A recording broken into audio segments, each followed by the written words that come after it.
Magandang araw po sa inyo lahat. Ako po si Banat Bay. Ito na nga mga update po sa flood control scam. Alam nyo mga kababayan kung bakit ko tinawag na scam yan? Mukhang ini-scam na ho tayo ng mga politiko na talagang dapat ay matunton ang punot dulo at utak at mastermind nito, pero tila nililihis ho nila ang talagang issue dito para maiwasan ang mastermind at ulo.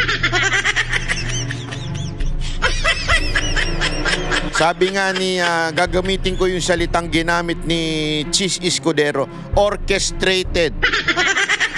Alam niyo ibig sabihin ng orchestrated? Ibig sabihin nyo, kasi ako nag-aral po ako sa College of Music UP Diliman. Kabisado ko pa yung aking student number. Pero alam mo yung orkestra, kasi naging parte tayo ng orkestra, yung mga pumutugtog-tugtog tapos tambol-tambol lang tayo. Minsan drum, ganyan. Ibig sabihin yan, may kanya-kanyang parte yan di ba? Yung strings, yung violin ba, tapos yung torotot, yung horn, di ba? Tapos yung marami yan, may mga percussion. Ayan, minsan may piano. So ganun ang orchestra, di ba? May kanya-kanyang parte. Itong nangyayari sa scam natin, sa flood control scam na yan, may kanya-kanyang parte. Parte dyan, yung media. Di ba? Yung mga bayarang tangang media. Alam na natin, yung mga bayarang tangang media. Kilala nyo yan, di ba? Tapos yung mga tuta sa Senado. Mga gano'n, di ba? Mga tuta.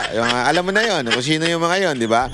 Kinokontrol yan. Siyempre sa kamera, given na yan. Kasi yung Panginoon nila ang tinamaan tapos siyempre yung mga pinklawan. Kasama sa orkestra yung pinklawan na yan At siyempre yung mga bayarang vlogger. Uy, balita ko yung mga bayarang vlogger. Balita ko yung bayarang vlogger daw di umano ni Tambi ay tinigil na. Kasi nga nawalan na yung medyo nadedelicates na. So tapos yung iba umaatras na rin para alam mo yun, para kasi para hindi na sila mapahamak dahil nagkakabukingan na. Tanong natin kay Boss Toyo. Tanong nyo nga kay Boss Toyo. Boss Toyo, yung mga nakikinig dito na kilala ho si Boss Toyo, pwede ho bang pakitanong? Ako, tanong lang naman, itinigil na ba sa inyo ang pagpapala? Itanong nyo lang. Pwede naman niyang i-deny na hindi totoo yan. Pero bahala siya, basta itanong ninyo. Diba, itanong nyo sa kanyang page. Kasi ang balita ko, talagang yung mga bata nila, tinigil na. At ang balita ko nga, nababawasan pa siya ng subscriber at nagagalit pa yung mga tao sa kanila sa social media. Maaari po ba mga banateros, kung kayo talaga ay mga banateros, puntahan nyo sa social media. Tapos tanungin ninyo siya. Di ba? Kung tinigil na ba, kamusta ba, ano masasabi mo sa flood control project ni Romualdez? Tanong ninyo.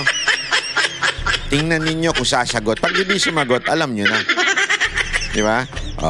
Anyway, isang pag-uusapan natin itong bagong banat po ni Vice President Sara Duterte. Pero alam mo, grabe dito mo mapapatunayan talaga na merong mga ilang media at saka mga tao na kasama dyan sa orkestra na yan. Pakinggan mo natin to Binanata ni Vice President Sara Duterte sina Pangulong Bongbong Marcos at Congressman Martin Romualdez. Sabi ng bise, mahina ang gobyerno habang kumikita raw ng kickback mula sa iligal na sugal si Romualdez. Sagot naman ng palasyo at ni Romualdez, puro kasinungalingan yan. Git ng dating speaker, guni-guni at imbento lang yan ng na-impeach na Vice Presidente. Nasa frontline na balitang yan si Mean Los Baños. Sa press conference ni Vice President Sara Duterte matapos dumalo sa pagdinig ng Senado para sa 2026 budget ng kanyang opisina, sinabi niyang tila walang ginagawa ang Administrasyong Marcos sa pang-aabuso sa mga institusyon ng gobyerno sa gitna yan ng anomalya sa flood control projects. Do you think the government is still stable? No. Ma'am, no. Our institutions are clearly abused. They are used for personal gain, and we have already seen the testimony of witnesses about corruption? Meron ba kayong nakikita at all na project na nakatulong sa ating bayan?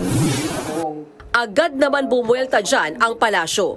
Isang malaking kasinungalingan na naman to.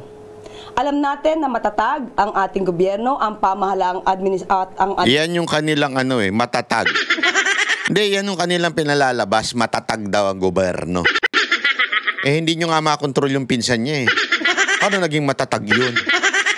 Hindi niya nga, sasabihin na naman nila, ito na naman yung sasabihin nila na, ito yung laging palusot na mga animal na yan. Sasabihin nila, independent naman ng kamera. Tangina, ginagago yung Pilipino. Sa totoo lang ginagago yung Pilipino. Alam naman ng mga congressman na ang tawag lang sa Malacanang, di lang ako congressman, pati Senate, tawag lang sa Malacanang, yun ang talagang magpapalit ng speaker, magpapalit ng Senate President, even yung legislative, hindi check and balance yan, katarantaduhan yan. Wala akong naniniwala dyan. Diba? So, ibig sabihin, yung ginawa ng Kamara, nung panahon ni dating speaker, fired. Wag naman fired. Hindi, kasi sabi niya, impeach. VP Sara Duterte daw. Sige na nga, resigned. Speaker na si Romualdez. Wag nating sabihin na wala siyang kaalam-alam dyan. Alam mo, sabi nga nila, napakasimple lang nito, mga kababayan. Paikliin na natin ang proseso ng budget. Paikliin na natin. Eto, ganito lang yan kasimple. Budget nagsisimula sa executive branch through the DBM o yung Department of Budget Management. Magsisimula yan, dadalhin yan sa legislative, sa dalawang house, sa Senate at saka sa Kamara. Pag-uusapan, yan tinatawag na deliberation ng mga budget ng bawat ahensya ng gobyerno. So, nagsimula sa taas, binaba dito sa dalawang ito. After nyan, magsasama yung dalawang, itong Senate at saka itong House of Representatives, magsasama yan, BICAM. Diba? Tapos, i-deliberate. Nagkakaproblema dyan, after ng BICAM, meron pang small committee na gumagalaw dyan. Na nandyan sila Zaldico at syempre, pinamumunuan yan ni Speaker. Yan ang talagang, kung ano mang mangyari, yan ang pinakalas. Bago bumalik sa presidente. Babalik sa presidente upang pirmahan. Kasi batas yan Ang budget, tinatawag na batas. Ibig sabihin, pagkatapos dineliberate, magiging batas na po yan. Pipirmahan ng presidente. So, babalik lang yan. So, don't tell us na walang kinalaman ng presidente. Yan ay malaking katarantaduhan. Siya ang last at magsasabing, ayos itong budget to, napakaraming insertion. O siya magsasabi, ay putang ina, daming insertion. Diba? Yun ang huling batayan kung ito bang budget na ito ay masusunod. The mere fact it was passed, siyempre 2025, naipasa na yan. At nandyan lahat ng mga kaputang inahan ninyo. Diyan sa budget, diyan sa Kamara. Ibig sabihin, the President agreed. The President signed it. The President approved it. So wag tayo maglokohan. Di ba? Yan o yun Yan o talaga ang sistema. Ngayon, ano ba masama sa budget? Number 1, yung sa PhilHealth. Alam mo, pag ako nagpupunta ako ng ospital, naaawa ako Naaawa talaga ako sa mga Pilipino. Makikita mo, kahit sa mga, lalo na sa mga public hospital, nasa labas yung mga kababayan natin. Tapos yung mga ilang gwardiya pa, minsan mainit din ng ulo. Hindi ko alam kung nag-away sila ng jowa niya, kabit niya o asawa niya. Mainit ang ulo. Tinatanong mo. Hindi kasi alam mo, minsan underpaid din ng mga guard Naaawa rin ako sa mga guard kasi una-una 12 hours sila, tas underpaid. Pag ako naging mambabatas, yan ang ating dapat ayusin. Hindi dapat ganun kasi ang guard, importante yung trabaho supposedly niyan. Kaya lang, nagkakaroon ng katok yung iba dyan. Kasi 12 hours ka nga naman dire-diretso, tapos underpaid ka pa, mababa pa sahod mo. O, di ba? Dati yung pangarap mo maging pulis, ginawa kang gwardiya. Tama, mali. So, ibig ko lang sabihin, kawawa rin sila. Kaya tuloy nagkakasungitan dyan. Diyan ka na lang. Diyan, maghanap ka dyan. Puan mo dyan. Bahala ka dyan. Humiga ka dyan. Ganun sa mga ospital. Bakit? Hindi kaya eh. Imaginein mo yung billion-billion na maleta. Yung basura sa maleta. Yung billion-billion na deliver. Mantakin mo, halimbawa, ginamit na lang yun sa PhilHealth. Ginamit na lang yun sa health system ng ating bansa. Di sana walang ganyan. Di sana hindi ho yung pumipila. Hindi, ito po Ako po kasi yung para sa kaalaman nyo, yan ang thorn in the flesh ko eh. Alam niyo yung thorn in the flesh ni Paul? Basahin niyo sa New Testament. Sakitin po ako. Totoo yan. May diabetes ako, may asthma ako, di ba? Sakitin po ako. Kaya ako'y madalas ma-ospital, lalo na nung kabataan ko. Ngayon kasi nababantayan ko na ang aking health. Nung kabataan ko talagang madalas akong magkasakit noon. At nakikita ko yan sa halabas ng ospital. Pero ito dito ka magtataka. Pag sa ibang bansa, na-ospital na rin po ako sa ibang bansa. Tangin na parang hotel. Hayop. I mean, yung masigla sila do. Masaya yung mga nurse. Parang reception ng hotel. Hindi ko ibig sabihin yung maganda. Ibig ko sabihin yung bakante, hindi ganun kagulo. Siguro sa emergency. Pero doon sa mismong ospital, parang mapapatanong ka, ospital ba ito? Kasi wala ka makikitang, alam mo yun, di ba, masasabi nating kaguluhan. Dito sa atin, grabe ho. Kung sana yung trilyon-trilyon na nanakaw, napunta dyan, hindi ang ganda sana ng buhay ng bawat isa. Organisasyong Marcos Jr. Ito ay ginigiba lamang ng mga obstructionist na tulad nila. Malamang hindi nila nakikita anong ginagawa ng Pangulo dahil bulag sila. Nagbubulag-bulagan, nakapikit ang mata. Dagdag pa ni VP Sara, hindi na nakakagulat pa na sangkot sa anomalya sa flood control projects ang pinsan ng Pangulo na si dating House Speaker Martin Romualdez. Hindi nga lang daw sa flood... Kaya slow motion pa kunwari. Feeling niya siguro may tugtog. Tinan mo, slow motion na halimbawa. Tuloy-tuloy natin. Tinan niyo. Wait lang. Sa flood control projects ang pinsan ng Pangulo na si dating House Speaker Martin Romualdez. Hindi nga lang daw sa flood control projects ang pinagbumula ng umunoy kickbacks. Pati sa sa illegal gambling. Slow motion pa. Wait. Chotomate. Ano daw yun? Hindi lamang po daw sa flood control nakikinabang si Romualdez. Gago! Pati po sa illegal gambling. Gago! VP Sara, meron akong tanong sa'yo. Ito ba yung sinasabi nila yung nangyari sa Negros? Hindi, ako nagtatanong lang naman ako. Kasi sa Negros, di ba, talagang tinanggal nila kasi alam mo, ang laki ng dyan. Alam naman po natin huwag na natin ipagkaila na si Tebes po ay talagang involved sa gambling. Although legal yung kanya, yung mga STI o something, mga ganon.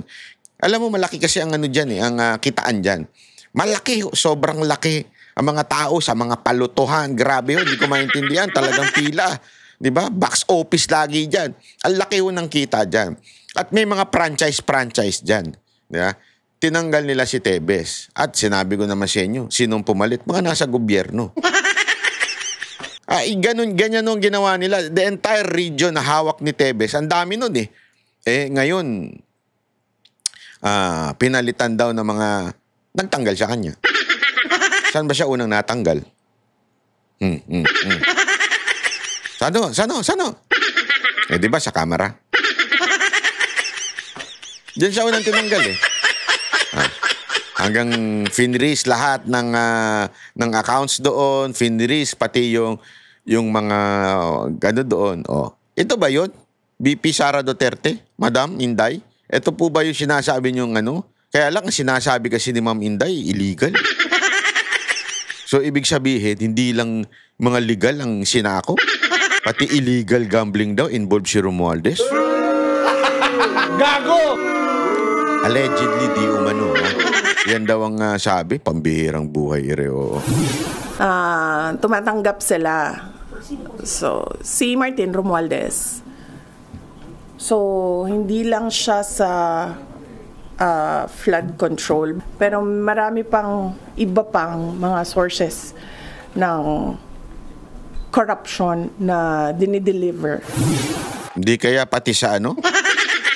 Alam mo, iniisip ko nga eh. The mere fact that they can buy. Eto na lang halimbawa ko na lang. Okay? Kami po, banateros, kumakain, umiinom din minsan. Yung social drinking lang, di ba? Pero syempre, bilang na bilang mo, bawat bote, bawat lagok. Hindi, kasi ganito, totoo naman di ba? Lalo na yung mga malalakas uminom sa amin. Kilala nyo naman yung malalaking tiyan Binibilang natin ng bawat lagok nila yung presyo, alam mo na. Ano ibig ko sabihin? Yung isang ordinaryong congressman na nagngangalang Aksi IS o yung Tulpo, yung anak ni Rapi Tulpo,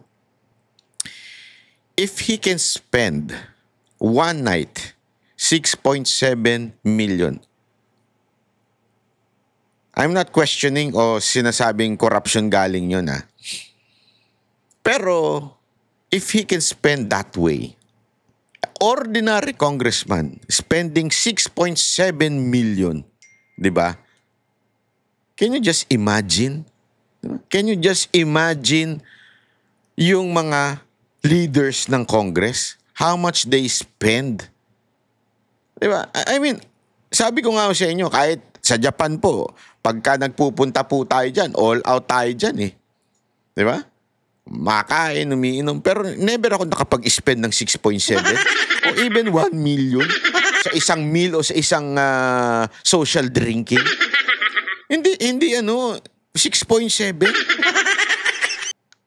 I mean, hindi pa kasama yung pamasahe pumunta ng Las Vegas, yung hotel, yung mga inuwi. Hindi, wala ako sinasabi may inuwi sila.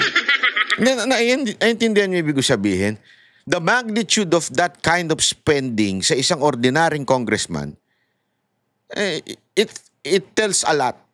Anong klaseng meron tayong Congress? Di ba? And doon pa lang, isipin nyo, magkano pa kaya yung kay Zaldico? Magkano pa kaya yung kay Romualdez?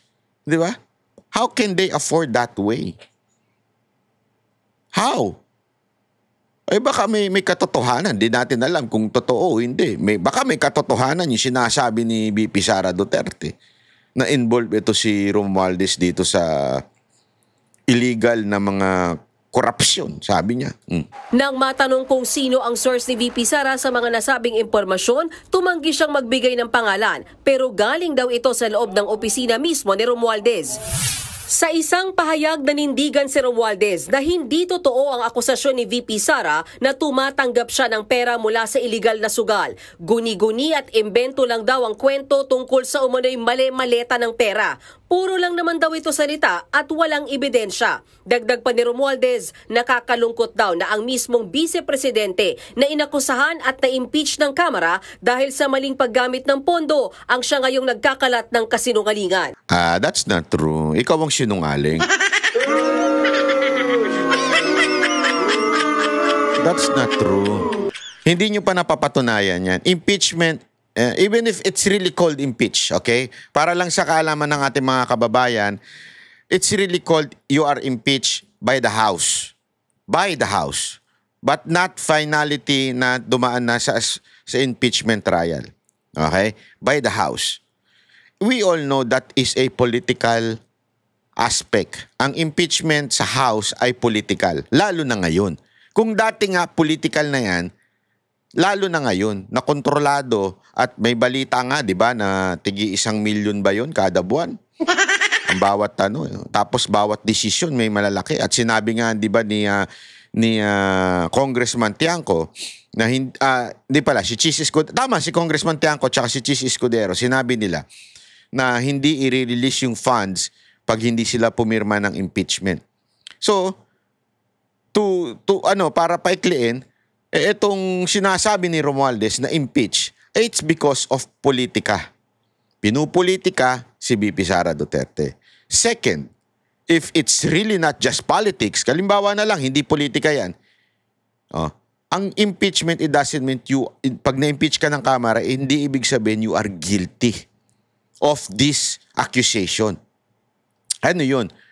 Ibig lamang sabihin, hindi ka pinagkakatiwalaan na di umano ng taong bayan. Ganon ang ibig sabihin yan. Again, kahit nga siya ma-impeach ng Senate, it doesn't prove na guilty siya of doing a crime. That is just saying, hindi na nagtitiwala ang taong bayan sa'yo, na lose mo na yung trust of the people, so kailangan ka nang tanggalin sa posisyon. But an impeached person, hindi makukulong. Bakit? Hindi naman po criminal court yan. So, para sabihin mo na nagkakalat ng kasinungalingan, na paggamit ng pondo, that's not true. As a matter of fact, the highest rating na ibinigay ng COA ay nasa BP, di ba? Yung rating na ibinigay ng COA doon sa paggamit ng pondo ng OVP ay pinakamataas na ratings. So, this is an obvious step, yung impeachment, na politika lang. At kung titingnan naman natin ang tiwala ng taong bayan, ikumpara mo sa inyong dalawa. Yung nakakain ka ng alikabok. Hindi, ako nga, gusto kong tumakbo ito si Martin Romualdez. Gusto ko itong tumakbo na magkaalaman tayo. At saka para naman magkatrabaho yung mga vlogger nyo. Kaya na yung mga vlogger nyo, tanga na, bobo pa. Kuha-kuha kayo ng mga vlogger na sikat, natatanga-tanga naman. Hindi, kasi madalas silang ganyan Kukuha sila ng mga sikat, di umano sa social media. Bakit di umano? Hindi naman kasi talaga sila sikat. Nagpapasikat lang. Oo, mga sikat-sikatan sa social media na mga influencer, kukuha sila niyan. Tapos, pag nagpolitika, parang mga tanga magsalita. Yung mga argument nila parang pambata. Oo, matalino sila mag-rap, mag-flip top o kung ano-ano man. Pero pagdating na sa argumento, parang mga bobo, para kindergarten. Mas matalino pa nga panlalait pa nga yun sa mga kindergarten pag ikinumpara mo sila. Hindi, pagdating sa politika, ang tatanga niya mga yan. Sayad sa butang niyan, sayad yung utak niya parang naapakan. Namimilipit. Sabi nga nila, utak ipis. Tinanong din si VP Sara sa kung posible bang may kumpas din si Pangulong Bongbong Marcos sa mga anomalya sa flood control projects. Ito ang kanyang sagot. Sige nga. Budget natin, ang huling pumipirma dyan, ang Pangulo. Para siya maging batas, para yan ma-operationalize, para natin ma-implement yung batas na yan. Walang direktang sagot siya ng palasyo pero giniit nitong kumpas ng Pangulo ang dahilan kaya may investigasyon ngayon. Ang Pangulo mismo ang nagpasimula ng pag-iimbestiga na ito. Hindi tulad nung nakaraang administrasyon. Kaya na naman siya, hindi ba ka-move on? Move on! Ito si fake news Claire Castro. Mamaya papatunayan natin sa inyo kung paano ka-fake news yan. Kung paano nagpapakalat ng fake news yan. Huling-huli na yan Anong nakita niyong pagbuyan niyang? Anong pagbuyan niyang? Salita ba yan ng mga...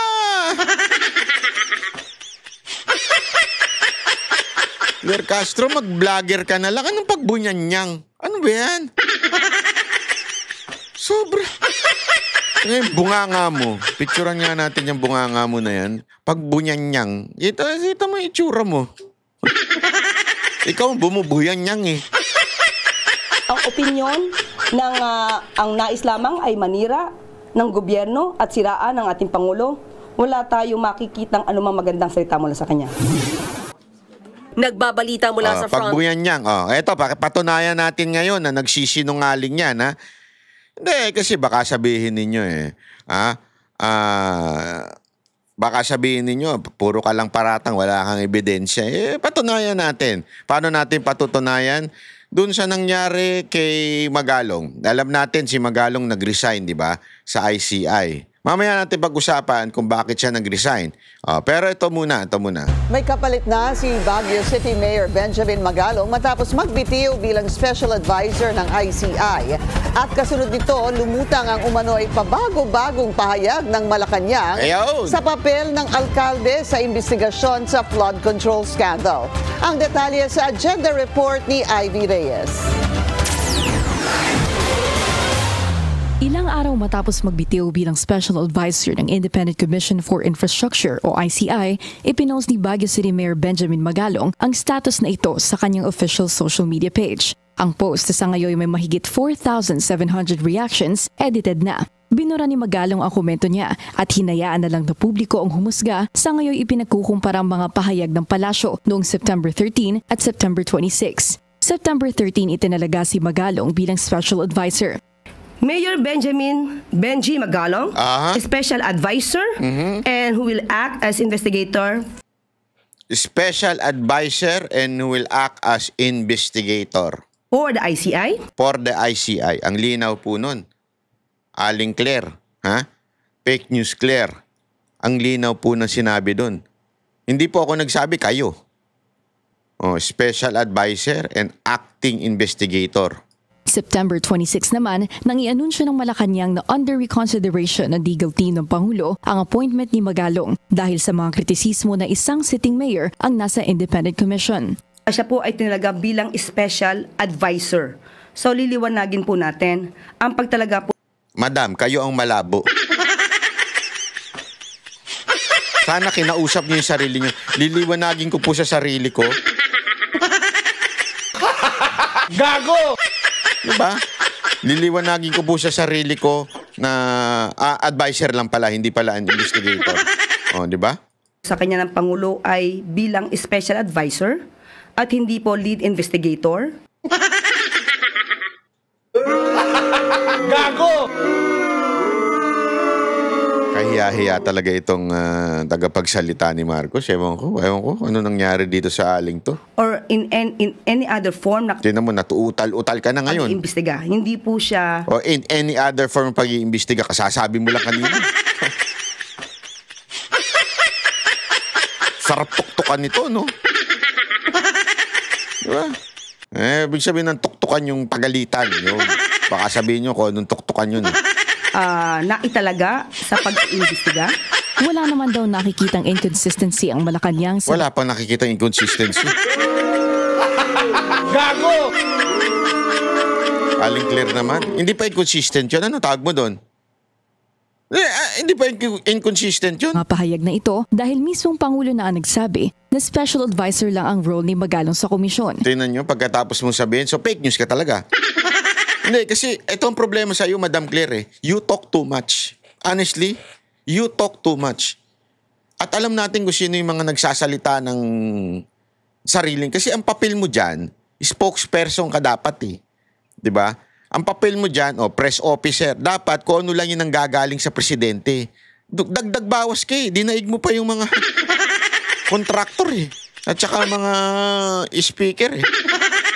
Dagdag bawas kayo eh. Dapat, kung ano lang yung sinabi ng presidente, yun lang, Tapos sasabihin nyo ngayon, pag-aaralan ng presidente. Ano yung ngayon palang pag-aaralan? Ang dami ng ginawa ni Magalong, ngayon palang pag-aaralan yung appointment niya. Gago! Hindi ko alam kung paano nagdidesisyon ng presidente natin.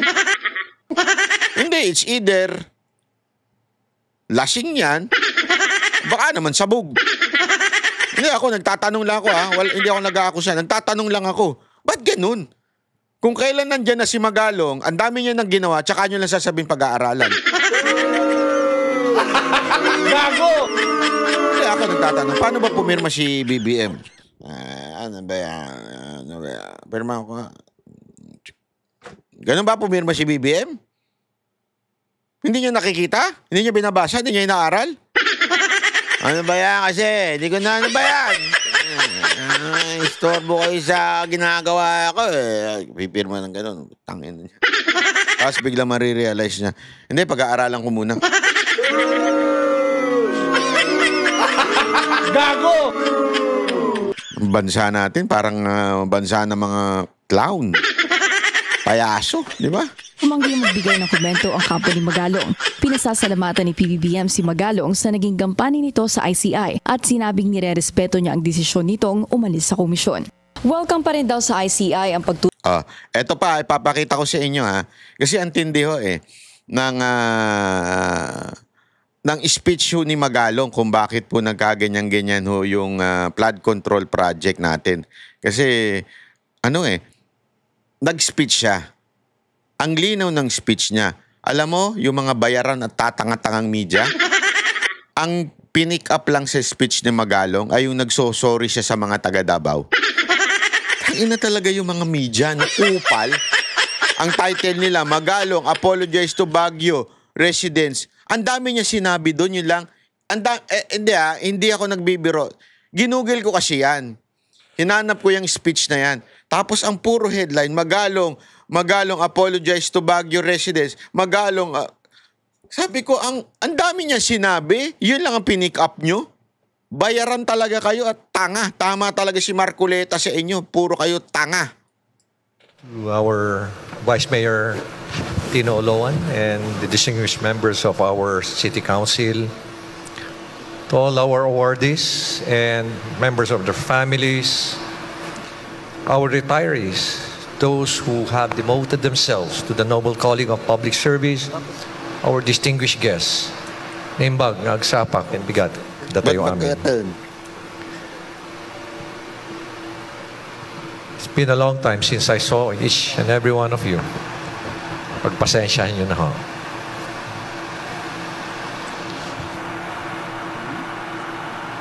We're gathered here today not only to recognize our achievements, but to celebrate your sacrifices and unwavering commitment to serve. The Breeze Awards is about honoring personnel who consistently go beyond what is expected. Those who embody excellence, deliver extraordinary results and services, and those who serve with overwhelming, enthusiastic dedication. This event is an important occasion because we pay tribute to the pillars of our workforce. Our retirees who have given the best years of their lives in service, the families of our departed colleagues, whose legacy continues to inspire us, our loyalty awardees, who prove that true dedication is measured by years of steadfast commitment, and finally, our outstanding employees of the year, who set the standard for excellence and professionalism. We also commend our employees' choice honorees, who earn the trust and respect of their peers, our exemplary departments who show the power of collective efforts, and the Star Family Awardees, who remind us that service is not carried out by one person only, but supported and nurtured by family values of sacrifice, love, and dedication. Public service is never easy. Each day calls us to go beyond ourselves, to smile even when we are tired, to give even when we are already stretched thin, to rise above challenges and stand firm for the people who depend on us. Yet, it is always a sacrifice that is filled with a lot of fulfillment. And this is precisely what I'm going through now, at present. I've never been so busy in my entire life. Bakit? Ngayon lang. Bakit? And I would like to apologize to each and every one of you if I cannot perform my task as your mayor of the city of Baguio. It's not an easy task, believe me. It's very challenging and it is very dangerous as well. Fighting all these very powerful and moneyed people in our country today. And I was expecting, I anticipated that corruption is widespread. But now that I've been going around the country, I've never expected that it is just so deeply entrenched. The magnitude is unbelievable. The magnitude is incredible. Corruption, especially in the infrastructure projects or infrastructure sector, has already become a cottage industry, a livelihood program. Sa dami ng pinuntahan namin mga projects, wala ni isa kaming nakitang maayos. And these are in hundreds of millions of pesos. Ibig sabihin yan, it has become so systemic, highly organized, highly syndicated. Nakakalungkot isipin na itong mga taong ito, sinisira nila ang kinabukasan ng ating bansa. And please, let us not allow this passion to address corruption short-lived. It should be a long-term engagement. Huwag po natin pabayaan na nakawin nila ang kinabukasan ng ating mga kabataan. Huwag natin pabayaan na nakawin nila ang kinabukasan ng ating bayan. And sometimes in my private moments, I weep because I've never seen this kind of corruption. Nakita ko yung mga extortion, mga pangikikil. Pero believe me, this is something very, very different. I can only bow my head and express my frustration. It's a sacrifice. Sometimes I think the safety of my family. Napakahirap labanan ang korupsyon dahil lagi na lang may mga taong wala nang ginawa kundi mamulitika at sirain pa yung ating reputasyon. Ganyan na ang sistema natin dito. Grabe. Sasabihin na naman ng iba, DDS yan, tingnan mo na, maka-Duterte pati yung sinasabi niya. Talaga naman nakakagago eh. Di ba? Yun nangyayari sa Pilipinas. Alam mo, ito ngayon hindi ko makita eh. Ang haba ng speech niya at sinasabi niya dito, the magnitude of corruption that is happening in our country right now. The magnitude, antindi na. Alam mo mga kababayan, hindi ko alam bakit ito mga putang inang mga pink na to, hanggang ngayon, yung corruption nila, anti-corruption, pero wala ho silang makita kung sino. Na hindi sila makapagbanggit kay Romualdez. Lalong-lalo na yung Makatay Black. Sa bagay, nakinabang sila eh. Ito na nga sinasabi, ang tindi ng korupsyon. At ang headline ng mga media, Magalong nagsorry. Gago! Kaya na lang talaga nasasabihan kayo ng tanga. Nakikipaglaban na tayo araw-araw, sacrificing our safety, sacrificing our life. Pero may mga tao pa dyan na walang konsensya, na walang ginawa kundi puro na lang politiko ang pag-iisip. Yawn.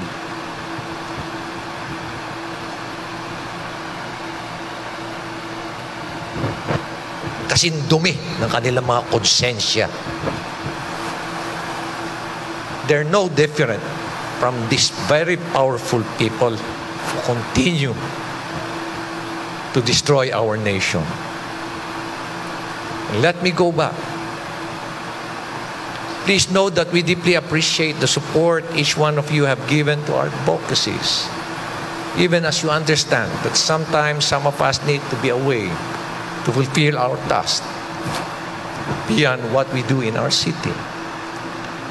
Everything we do, everything we push for is with one dream in mind, so that future generations will no longer have to endure the struggles and difficulties that we are experiencing today. Always remember that public service is both an honor and responsibility. What you do every day is strengthen the foundations of good governance, uplift the dignity of our people, and inspire others to believe that change is possible. I keep on saying this as well. It doesn't take one to have a title, to have money, to have fame, to change the world. May you never lose your heart in this mission. It is for the generations that will come after us. And so to our awardees, I congratulate each and every one of you. You are the embodiment of what it truly means to serve with excellence, extraordinary dedication, and sacrifice. Mabuhay kayong lahat. Mabuhay po ang ating... ayan po ang speech niya. Linaw po di ba? Yung magnitude umaabot siya hanggang kaduluduluhan, hanggang ibabaw. Yan din yung sinabi niya sa isang press briefing na talaga nga namang matindi ang takbuhin itong pangyayari na ito.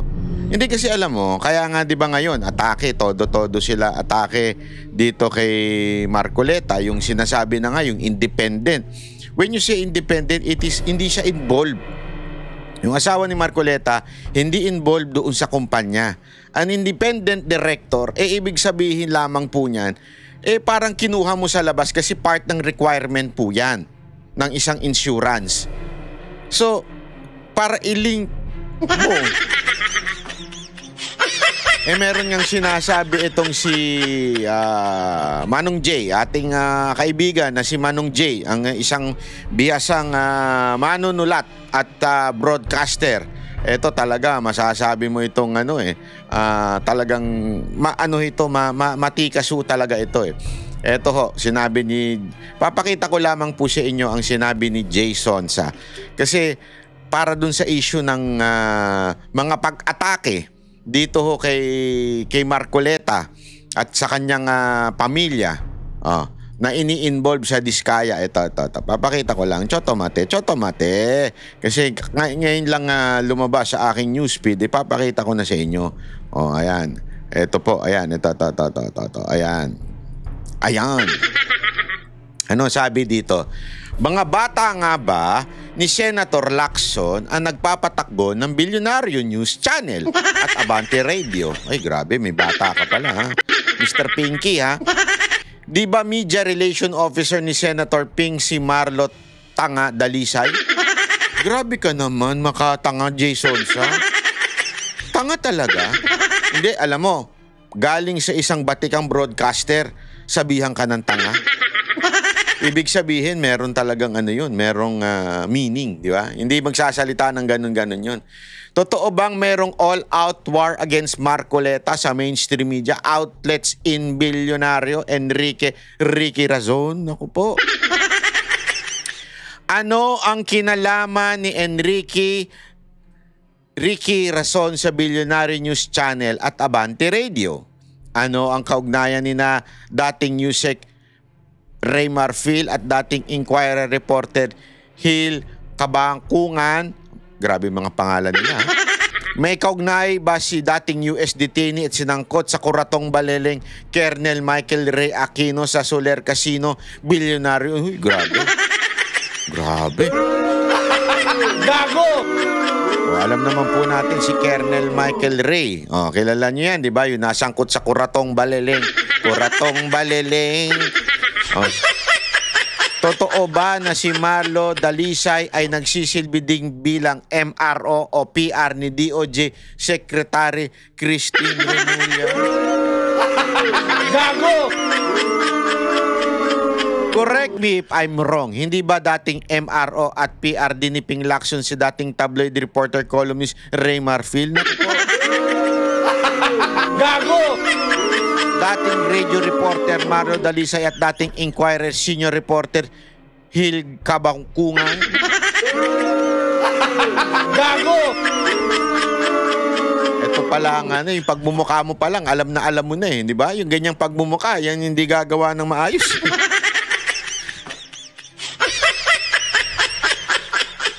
Kung sa bagay, Wala namang masama kung yumaman ng gusto sina Marpil at Kabakungan, pero ang tanong, saan manggagaling yung kanilang mga milyones o bilyones na siyang pinambili nila sa Billionaire News Channel at Abante Radio?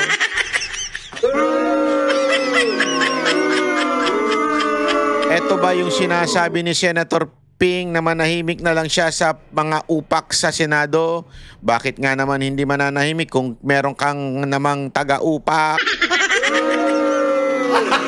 Gago! Naghahanap, di ba? Ano pangalan nito? Sabi ni Jason si Marlo Tangadalisay. Hindi ako nagsabi si Jason sa.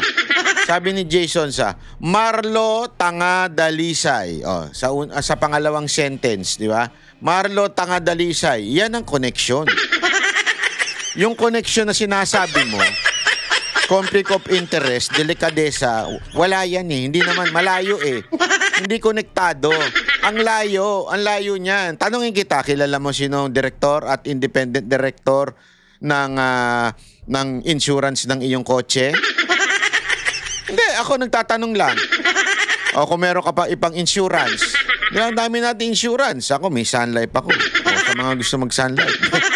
Di ba? Mga may insurance. Kilala nyo ba kung sino ang independent director ng mga yan at mga kawani niya, presidente? Baka yung presidente, oo. Pero yung the rest na kilala nyo ba? Hindi. Di ba? Kaya walang conflict of interest. Walang direct. Ikaw may direct. Ang dami mong picture dito. Makikita dito sa mga nilabas na picture ni Jason kasama mo ay grabe. Talaga naman. Nako. Alam na alam. Kaya pala yung bilyonaryo, medyo mainit ang ulo kay Marcoleta. Ngayon ko lang nalaman yun. At ito naman si Lacson. Talagang ito si Lacson, medyo napapaghalataan ko na ito eh. Hindi, doon pa lang, di ba sinasabi ko na sa inyo. At saka ito, ganito yan eh. Now you know, now you know that kaya si Lacson at saka si Soto ay nagbagong alyansa ba yun? Yung Senate na hawak ni line-up ni Marcos. Kasi they will play a big role. Ano itong big role na ito? Ito yun. Di ba? Big role in one, pushing for the impeachment which they failed. This time, bumabawi sila na hindi mapunta ang investigasyon kay Marcos. Yeah? Kaya tuloy, napaparatangan sila ng taong bayan, ng mga netizen, na sila po ay tuta ni Marcos. How true? Iyon ang tanongin natin, alamin natin talaga sa mga Pilipino. Sa tingin nyo ba, itong si Soto at saka itong si Lacson, tuta ni Marcos at ni Romualdez?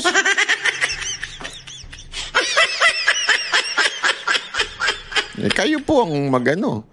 Ito pa, mga bagong balita ito punta naman tayo dito sa ICI. Ito. Yung tinatawag nila, kasi ngayon meron ng pinopropose na itigil na daw ang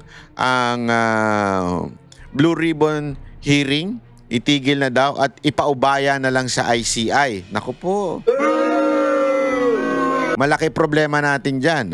Bakit? Ipapakita ko sa inyo. Ang Independent Commission for Infrastructure ay kakasubmit lang po ng kanilang interim report and recommendation sa Office of the Ombudsman. Ito po ay tungkol sa 289.5 million flood control project sa Nauhan, Oriental, Mindoro. Inaasahang kakasuhan ng Office of the Ombudsman si Ako Bicol Party List Representative Zaldico batay sa interim report ng Independent Commission for Infrastructure o ICI ngayong araw. Kasama sa report ang mga rekomendasyon ng komisyon at inaasahang sasampahan ng kaso ang ilang personalidad, partikular sa natuklasang irregularidad sa isang flood control project sa Oriental Mindoro na aabot sa 290 million pesos ang halaga. Direktang pinangalanan sa report si Ako Bicol Party List Representative Ko. Sasabihin ko lang po kung sino po ang mga taong potentially responsible based on this evidence and evidence reviewed by the commission. Ito po yung mga maaring responsable at maaaring kasuhan, depende po sa investigasyon ng ombudsman at sa makakalap pa nilang ebidensya sa tulong ng commission po. Number 1, Elizalde Zaldico, incumbent member of the House of Representatives, former chair of the House Committee on Appropriations. Ayon kay Attorney Brian Keith Hosaka, Executive Director ng ICI, ang proyekto ay sa Department of Public Works and Highways o DPWH Region 4B na kaugnay ng pagtatayo ng isang road dike sa kahabaan ng mag-asawang Tubig River. Isa sa napansin ng komisyon ay ang deficiency sa mga dokumentong sumusuporta sa progress billings. Paliwanag ni Attorney Hosaka, may mga pagbabayad na inaprubahan kahit kulang ang record at may mga pagkakataong pareho ang litrato pa ang ginamit upang i-justify ang magkahiwalay na singil na nagpapahiwatig ng mga katanungan sa project verification. Bukod pa rito, base sa nakalap nilang dokumento, ang nasabing proyekto ay nasa ilalim ng contractor na SunWest Inc. Meron din pong impormasyon na ang SunWest Inc.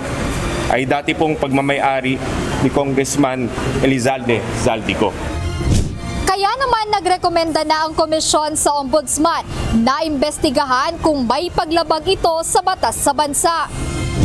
Dahil po dito ay nagrekomenda po ang ICI sa ombudsman na ipagpatuloy po nila ang kanilang investigasyon tungkol dito po sa proyektong to upang posible pong magsampaan ng kaso paglabag sa Anti-Graft and Corrupt Practices Act, sa procurement law po, sa violation ng revised penal code, specifically sa provision ng malversation and falsification, and of course isa po dito ay yung paglabag sa Code of Conduct of Public Officers and Employees. Bukod dito, tiniyak ng ICI na magsusumite sila ng mga karagdagang ebidensya bilang suporta sa mga kasong isasampa laban sa mga sangkot sa nasabing anomalya. Paliwanag ni Attorney Hosaka, sinisiguro nilang malakas ang hawak nilang mga ebidensya at hindi lang aasa sa iisang testimonya o affidavit upang mapalakas ang kaso at hindi basta madidismiss. Kaugnay nito, maaaring sa mga susunod na araw ay ipapatawag din nila ang dating chairperson ng House Committee on Appropriations na si Representative Ko. Yes, that would be an action of the commission. Kailangan po natin na mapatawag yung mga tao pong posibleng involved dito. Jed Neresina, UNTV News and Rescue. Ay nako, eto lang. Nakita na naman nila si Zaldico. Okay yan, maganda yan. Sampahan nyo ng kaso. Dami ha. Dami mo ng kaso, Zaldico. Palakpakan sa'yo. Gago! Sabi ko sa'yo eh. Pinasuhan mo kasi ko eh. Yan, nadali ka tuloy. Di ba? Eh, nako. Anyway, okay sana. Okay sana itong pagkaso ng ICI dito kay Zaldico. Ang problema ko dito, hanggang dun lang. Gumalaw lang mag-isa. Yan ang problema eh. Yan ang problema natin sa ICI. Yan ang problema natin sa ICI. Hindi pa pwede si Zaldico lang yan. Siya lang ang naglagay. Walang approval ng kanyang boss? Napakalaking katarantaduhan yan. Di ba sinabi nga ni Magalong yan? Hindi, kaya nga baka yan ang isa sa dahilan kung bakit siya bumitaw. Kasi natutuntun niya na yung mastermind eh. Mukhang dediretso sa Malacanang. From Romualdez, baka dumiretso sa Malacanang. Baka mapunta from Agua to Palacio. Ito yung tungkol sa Agua. Alam mo yung Agua na binanggit na malapit sa Malacanang. Tandaan ninyo, sabi ni Sir Orly, diniliver sa bahay ni Zaldico, tapos yung iba kinuha. Di ba? Tapos idinala doon sa The Fort. Ibig sabihin, hindi pala The Fort, BGC. dinala doon sa BGC. Ibig sabihin, bahay ni Zaldico at saka ni Romualdez sa BGC nandun. Bakit daw one time nagdala siya sa may Agwa na di umano bahay ni Speaker? Meron siyang bahay sa BGC. Bakit kailangan mo doon padalhin? Pahirap. Isipin mo billion. We're talking about billions here. We're not talking about millions. Billions ito pinag-uusapan. Itatravel mo pa. Alam naman natin hindi safety pumunta dyan. Tayo, madalas tayo napapadaan dyan sa Malacanang. Maraming paligid yan, hindi safety. Hindi, just a common sense. May bahay ka naman doon. Bakit mo doon pinadeliver? Tanong. Mas malapit?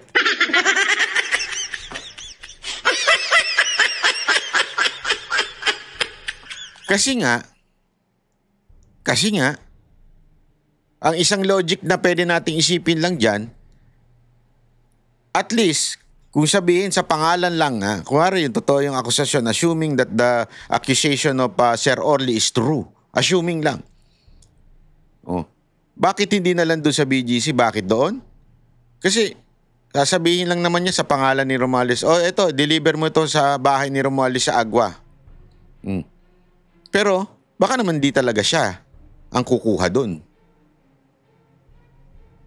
Baka naman dediretso sa palasyo. Pero hindi mo pwede siyempreng dalhin sa palasyo. Dire-diretso. Kasi kailangan merong hati. Ika nga merong stop. Para iba yung, halimbawa, iba na ngayon yung magdi-deliver. So, ganito yan. Kunwari, gagawa ka ng, halimbawa, ako ay isang sindikato. Halimbawa lang, papadeliver ako ng kargamento, mga, alam mo na, mga illegal na mga bakal, di ba? Mga illegal yan, halimbawa. So papadala ko muna sa bahay, ayoko malaman ni Jay Guevara na sa akin mapupunta. Di ba? Papadeliver ko, Jay, sabihin ngayon ni Dada, Jay, i-deliver mo sa bahay ko. Di ba? Sa bahay, kunwari magkalapit sila. Tapos sasabihin niya ngayon si Jay, i-deliver mo naman dito sa isa ko pang bahay na mas malapit sa akin. Pero siyempre, hindi mo na sasabihin kay Jay para hindi malaman ni Jay. Basta sasabihin mo bahay mo. Deliver mo doon. Tapos lahat ng security, alis na. Lahat ng tao ni Zaldico, alis na. Ngayon, ako naman ang magpapapick up doon. Doon sa malapit sa bahay ko. At sasabihin ko ngayon sa security ko, mga lang yan, mga dokumento lang yan. Mga laruan ko lang yan, mga Ichira na noodles. Yeah. Pick upin nyo nga yung Ichira noodles ko doon sa kabilang bahay ko. Siyempre, hindi mo alam kung ano yung laman nun. Kasi ang nakakaalam lang yung mga tao ni Zaldi. Nagigets nyo? So, nalinis ka. Malinis yung sayo. Walang nakakaalam na may na-deliver sayo. Tama, mali. Kung ako sindikato, ganun gagawin ko.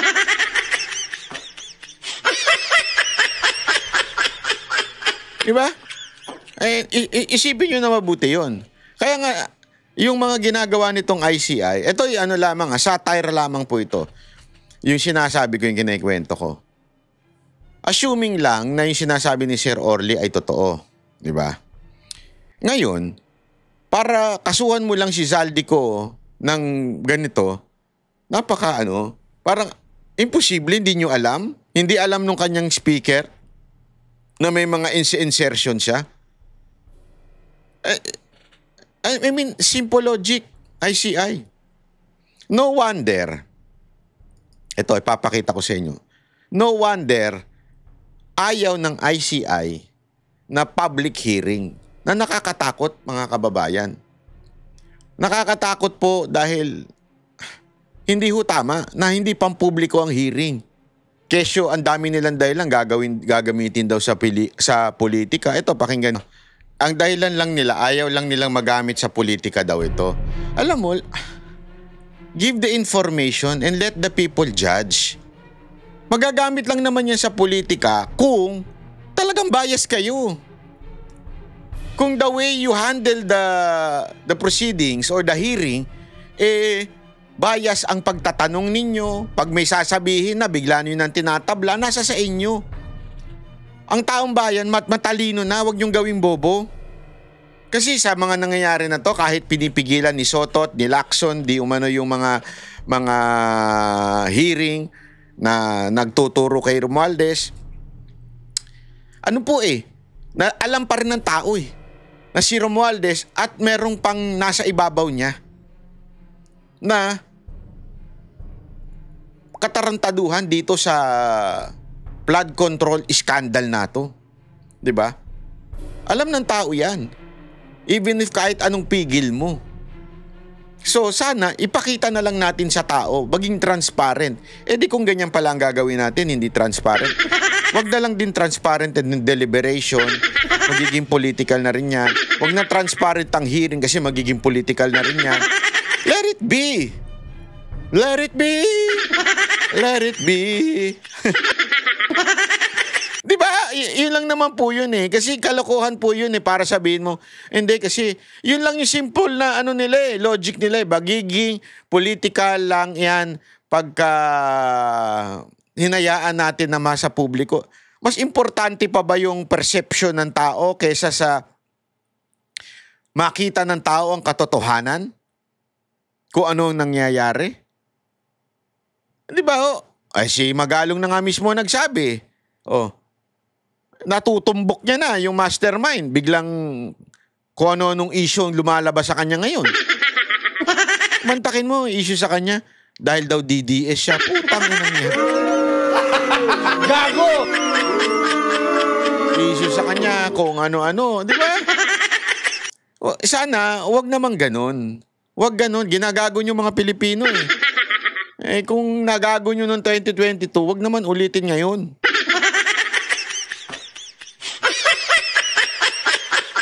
Sana lang talaga.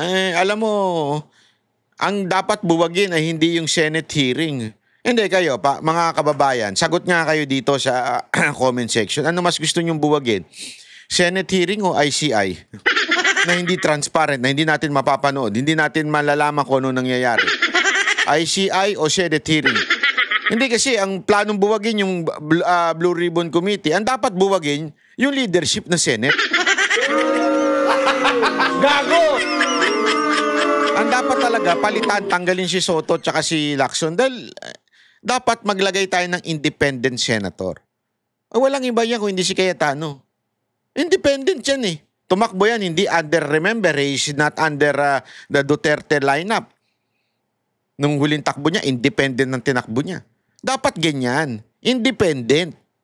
Ano ginagawa nyo ngayon? Saan ba tumakbo yan? Sa ilalim ni Marcos. Anong sa tingin nyo pagsisilbihan yan? Logic lang Simple. Gago! Kaya nga mga kababayan, i-comment nyo dyan. Ano dapat ang buwagin?